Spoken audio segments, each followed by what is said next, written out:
Now you have to remember now, if somebody was going to carry a cross, there's two things going on here. I just want to give you a little update on the cross because I know I tell you this all the time, but some of you may not have heard of this. There was two types of capital punishment back in that day, and that was scourging. And some people actually lived through it. Not many, but some did. They would be deformed the rest of their life because the beating was so severe, and scarred. But there was the scourging, and then there was the crucifixion. Nobody came out of the crucifixion; they all died. It was 100% death rate for the crucifixion. And so Jesus, he has, and Pilate trying to keep from crucifying him, he scourged him. And so they said, no, we want to crucify him. We don't want to give him a chance to keep getting around here. Even though he's scarred, we don't want him around us. And so scars and all, take him out here, just kill him, get him out of our hair. And so they took him. Now, to carry that cross, just to give a little update, it didn't say where Simon the Cyrene, the sepulchre, was at the gates of the city, or where he came in at, where what part of it was, but the cross, to tote the cross, you toted the cross 7 miles. The reason you toted the cross 7 miles is you had to go up and down every street of Jerusalem. And before you was somebody showing your crime. And that crime was taken and put on the cross so that people know why you're dying. And so this is going on. So Jesus has toted that cross for 7 miles. So it's a long ways. He's already been scourged. The other guys, they haven't been scourged. And so Jesus got a double capital punishment. And so here's Jesus. He can hardly bear up under the load. His love for us kept him going. He could have just spoken the words and angels would have come and taken it for him. But he did not. He kept his mouth shut. He said he was dumb like the lamb before the shears. And so he takes this cross 7 miles. And in taking this cross 7 miles after already being beat to the point of death, or is it the point of death, he's carrying this cross. And so along the way, he keeps falling under the load. And so they see Simon the Cyrene. Somewhere in this journey, Simon the Cyrene winds up helping him. They take him and pull him out, and he takes the cross. We don't know whether he took it a mile, whether he took it 3 miles, not sure. But this is not some little thing where he just picked it up, put it on his shoulder, and took it on. This is some heavy-duty stuff.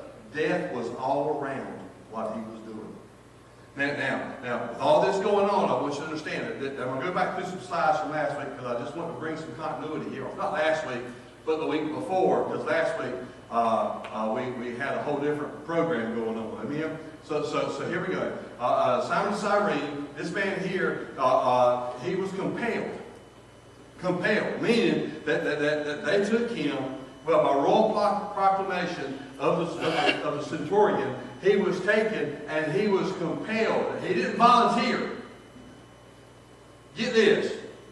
He did not volunteer to get in this.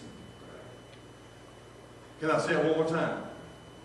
He did not volunteer to get in this. The reason being is because there was so much intertwined here. There was the religion intertwined, the state intertwined, the kingdom. All this was going on. And so they called him and said, you carry his cross. Not wanting to get into it, the soldiers actually had to grab him and push him to Jesus to get under their cross. Now, I want you to think about all I'm saying right now, because some of y'all in here right now, you're carrying an unexpected cross. You didn't want to get into it. You want to have nothing to do with it. The state's in it, religion's in it, people's personal businesses in it. There's all kinds of stuff. You did not want to get involved in it. You said, let me stay away as far as I can. But God wouldn't let you. God said, I'll raise you up for this hour. And so you wind up getting pushed under this cross. And you say, God, why me? Watch what happens with Simon the Cyrene. And I believe before we leave this day, you'll be saying, God, why me? Amen?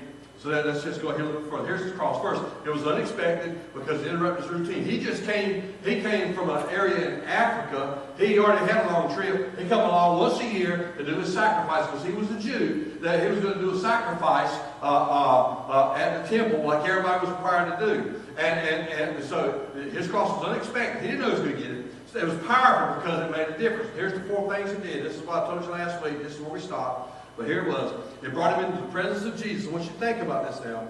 If you weren't here, especially I want you to think about this. If you were here, here's your chance to think about it again.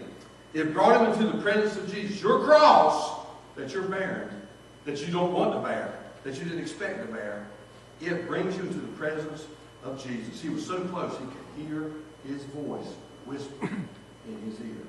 Jesus was to the point of death already. Jesus could not do much more than a whisper, but he could hear Jesus' voice. It made him follow in the footsteps of the Savior. You're no more like Jesus than when you're carrying somebody else's cross. Amen?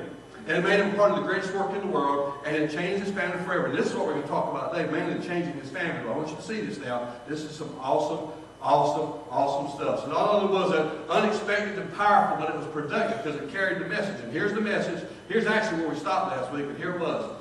The first thing about the cross I want you to think about. It's unexpected. You're not expecting it. You don't know how far. Look. We don't know how far he carried it. I would dare to say he carried it at least a couple of miles. Okay? At least a couple of miles. So here he is. He's coming here to celebrate. He's coming here to have his yearly deal with God. He's not coming here to do this. He's coming here to celebrate. And instead he gets thrown under the cross. Some of y'all in here right now. There's things you're going through and you're thinking, God, I didn't sign up for this. Matter of fact, I was trying to serve you with gladness. I thought everything was hunky-dory. I thought we were like that, God.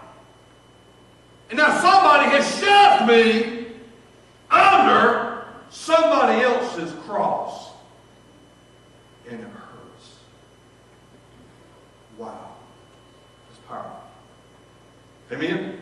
So look, when you get shoved under that cross, instead of trying to keep saying, why, I want you to remember some things. Number one, Jesus carried that cross first. Amen? He carried the cross. He's the first one. He had it. Before Simon was ever involved, Jesus had already taken up this cross. Isaiah 53, 3 and 4. Jesus was a man of sorrows. He bore our griefs and carried our sins. He did this stuff for us. And 1 Corinthians 10:13 says, no temptation has taken you. That word taken means literally to seize or to remove by force. None of this stuff has taken you. When we think about temptation, we think about a lollipop. When we think about temptation, we're thinking about some kind of addiction. I want you to think about temptation in a whole different way right now. Because when you get shoved under somebody else's cross, the temptation is to quit. When you get shoved under somebody else's cross, the temptation is to complain. When you get shoved, taken, removed out of the normal, the temptation is to say, God, why are you doing this? If this is the way you're going to do it, I'm through with it. Not knowing that it's happening to people all around you. Matter of fact, you may think you're the only one carrying that cross in whatever group you're in, not knowing that many in that same group are carrying crosses too and not saying a word about it. So watch this now. Watch this. So he carried the cross first. Whatever happens to you, he's already been there. The Bible tells us that we have not a high priest that cannot be touched with the feelings of our infirmities, our weaknesses, the times that they're taken and thrust under somebody else's cross. He's been there. He knows what it's about. He can be touched. And I thank God that he can be touched. Amen? So number one, remember this, when you're thrust under that, when you're shoved under that cross that you did not expect. How many can relate to that right now? Hands should go up everywhere. Amen. All right, so when you're shoved under that cross, watch this. First, Jesus carried it first. Number two, I want you to think about this. Jesus shares the load of your cross. You ain't got to take it by yourself. If he calls you to a service like this, then he's going to bring you what you need. I was talking with the father yesterday, and I was talking to the father, Tommy's father. He said, man, this is tough. He said, I had two sons. First one shot right down here. Remember that 4 years ago? And he said, now this son here, he said, both my sons are gone. He said, this is something that's hard to bear. And I said, you know what? I said, the Lord taught me a very valuable lesson because within a couple of years I lost my mom and I lost my wife. And so I watched this go through, and what I discovered was I never knew the level of God's comfort until I needed it. Some of y'all have never felt the level of God's comfort that a person beside you has felt. And you look at them and go, how can you be so calm? It's because they felt a different level of comfort than you felt before. But don't worry, you'll feel it too. Eventually. Because the greater the pain, the greater the comfort. And the greater the draw on God, the greater, because the Bible says where sin abounded, grace did much more abound. It's superabounded. And I found when my mama died, I found a grace that I had never even seen before, a comfort I'd never even known before. And that helped me when it come time for my first wife to die, because there again, I felt something that I had never felt before, a different level. And since then, there's been a lot of times, different things have happened back and forth, and different activities have gone on in my life. But again, it always prepared me for the next level, that different level of grace that you feel. Right? So now look, tradition tells us, and history tells us, that Jesus and Simon carried it in tandem. 1 Peter 4:12-13 says, we are partakers in his suffering. Therefore we are to rejoice. 1 Corinthians 3:9 tells us we are laborers together with him. Matthew 11:28-30 says, my yoke is easy, my burden is light. Well, if this is easy and this is light, I'd hate to see the heavy stuff. Watch your child die. Watch your wife die. Watch your husband die. Watch your dreams fall apart. My yoke is easy, and my burden is light. You see, it's all in context. It's all in how you take it. It's all how you see it. Because you got to remember something. Jesus is sharing that load with you. Can you imagine what the load would feel like without him? Like the mouse and the elephant walking over the bridge, and the bridge went boom, boom, boom, and the bridge was shaking. When they got to the other end, the mouse said, we sure shook that bridge, didn't we? That mouse didn't shake that bridge, the elephant did. Amen. So look, so remember, God's there. No matter what goes on, God's there. And this morning, I sent, the mighty order this morning was, don't let your future be ruled by your fear. Don't let your fear affect your future. See, fear would paralyze us if it was not for his help. I love this. This is one of my favorite scriptures, and it's amazing that it came to me this morning on a text. I love it. Jeremiah 22, or 29:11. If I'm giving you a hope and an expected end. Let me read this. I want to read this to you in a different version. I love this. In the Amplified, it says, for I know the thoughts and plans I have for you, says the Lord, thoughts and plans for welfare and peace, and not for evil, to give you hope in your final outcome. The message, I just love the message. And I got to write a paper about the message in just a few hours. Amen. Listen to this. This is the message version of Jeremiah 29:11. I know what I'm doing. This is God's word. I know what I'm doing. I have it all planned out. Plans to take care of you, not to abandon you. Plans to give you the future you hope for. Wow. Can't you imagine sitting there with you in your dad's lap, and he goes, I know what I'm doing, son. I know what I'm doing, daughter. I got this.